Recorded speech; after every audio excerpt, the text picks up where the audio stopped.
A lot of people are concerned about Gervonta Davis and the future of his career. Obviously, approaching 30 years old at the age of 28, Gervonta Davis has accomplished a lot in the sport. He's had a lot of mega fights, sold out arenas. He's done all that. But a lot of people are still questioning his resume. They're saying Tank hasn't fought nobody. You know, Tank has he's stopping these guys, but who's he really fighting? He's fighting guys that are smaller than him and fighters that he knows he can beat because he has a deeper arsenal than them. And he's just fighting people that aren't on his level. So as good as he is, as popular as he is, as devastating and tremendous of performances that he's putting on, you still can't give him the same credit as a guy like Devin Haney, a guy like Shakur Stevenson. Even though he's not really well established at 135 yet, he hasn't really accomplished too much in the division. Let's also remember he's barely started his campaign at 135, but doing everything that he did at 130, you know, beating guys like Oscar Valdez, you know, Jamel Herring,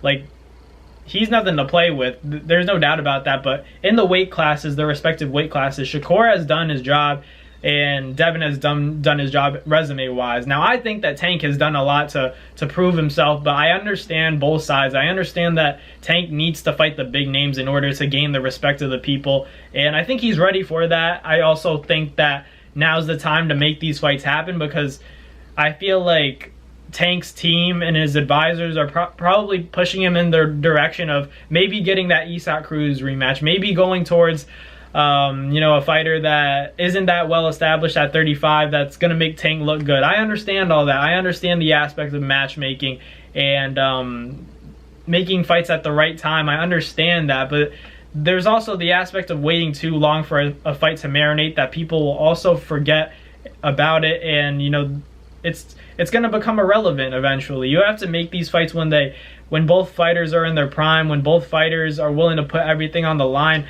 Shakur and Tank, I think, is the most realistic fight from a promotional and negotiation standpoint because Tank is a superstar. There's no doubt about that, and Shakur has given him his flowers. He said that if Tank were to shoot me an offer, how could I counter offer Tank? Because he's already the top dog in the sport of boxing. Shakur has said that. So for me, just hearing that and Tank sends Shakur an offer, I'd like to see what happens, because if that fight doesn't go down, then we know that Shakur probably didn't want it, and I think Shakur wants that fight. So why not, you know, if your Tank's team, send Shakur a contract, and if he sends it back, then he really wasn't about fighting. So, but I think he is. I don't think that's the case. I think Devin's a harder fight to make for Tank because, you know, Tank has accomplished a lot in terms of selling pay-per-views, putting butts in seats, bringing people to arenas, and just being that icon, that face of boxing that's really trending and growing the fan base of boxing, period. And then you have a guy like Devin who's also has his own social media following, maybe not as big as Tank, but he's also accomplished more, I'd say, from a resume standpoint than Tank has.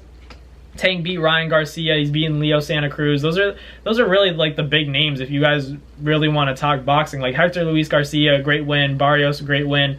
But Isaac Cruz, great win. But the big names have only been Ryan Garcia, Leo Santa Cruz. Those were big wins. You could argue Rolly Romero, but it's more so Leo and Ryan. Those are the highlight names. If you really know boxing, you know that Leo was the real deal. But fighting a smaller guy, it's not about height, but, you know, just fighting that smaller guy, a lot of people took credit away from that win. And then you have the Ryan Garcia fight, where, you know, he was the heavy favorite, and no one really expected Ryan to pull it off. He kind of, you know, promoted himself into that position to fight Tank.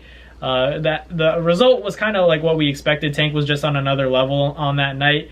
You know, the better fighter won, but I'm just curious if we're going to get these big fights from Tank, because as you approach 30, you know, you're going to get into that territory where, you know, these fights aren't hot anymore. You know, there are going to be new stars. There are going to be new stars in the lightweight division, and if you're Tank, you want to get these guys like Shakur and Devin now. I don't think he's going to want to get them at, you know, 47. I don't think he wants those fights at 47. I think 40 is where Tank's going to feel real comfortable, where he's going to feel fast.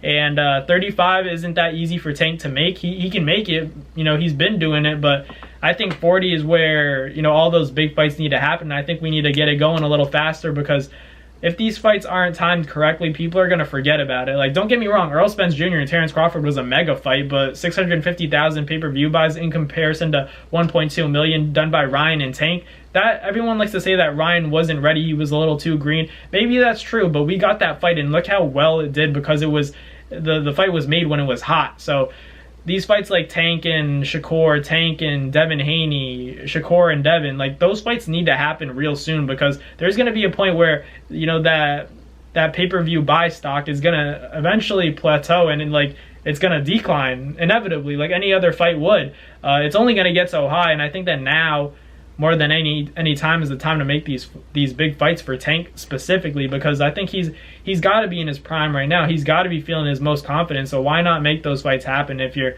Tank's team? And I know Tank's ready for it. I know Tank wants that smoke, specifically with Shakur, Devin, and even Teofimo. If he's not fighting Devin soon, he's not fighting Shakur soon, it's got to be somebody like Teo or Loma, or else like who's really going to give him the credit he deserves in his next fight if it's not one of those guys? Maybe if it's like Frank Martin, if it's Isak Cruz, you know, that's kind of like what we're expecting, but I still think that it's got to be someone like Teo, it's got to be someone like Loma for people to really give him that respect. But let me know in the comments what you guys think. Do you guys think that now's the time for Tank to fight guys like Shakur, Devin, Teofimo? Is the time now? Even Lomachenko, you could throw him in there. Is the time now? Because I think it's now. And I think that's when Tank can capitalize. He's going to make a lot of money. Time's ticking, bro. And I think that Tank's got to make these moves, because I think he's ready. I think he can handle these fights and, you know, win a majority of them. So we'll see what happens. Let me know in the comments what you guys thought about this video. Thank you guys for watching. Like, comment, and subscribe. Do all that good stuff. Hit the post notification bell, and I'll catch you guys next time. Peace. That's going to do it for another Nads Fight Media video, guys. Thank you guys so much for watching. It's been your boy, Mandabong, with another video. Hope you guys enjoyed it all. Thank you guys for the constant support. Salute to y'all always. It's been your boy.